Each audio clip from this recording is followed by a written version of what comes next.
Mr. Speaker, in their continued relentless assault on religious freedoms, Democrats are trying today with this terrible bill to make wholesale and damaging changes to our nation's civil rights laws with little to no debate or even discussion on how this legislation will affect the daily lives of Americans and the institutions we hold dear.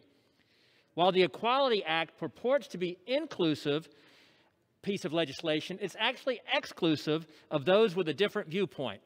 It would ultimately put civil rights laws at odds with long-standing religious beliefs pertaining to sex, sexuality, and other moral issues.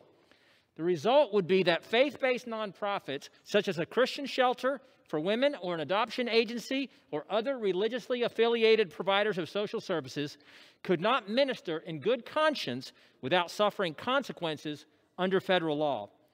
We have past history as a precedent, an ominous precedent, as we saw the Obama-Biden administration seek to close down the Little Sisters of the Poor and Catholic nuns who care for the dying simply because they would not pay for their their employees' contraceptions or drugs-inducing abortion.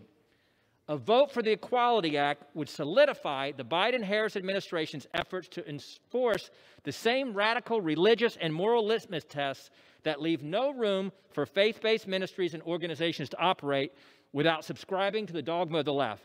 The Equality Act essentially weaponizes civil rights laws against Americans' fundamental liberties, and we must reject this assault on our most precious of freedoms. I oppose this rule, and I urge my colleagues to do the same, and I yield back my time.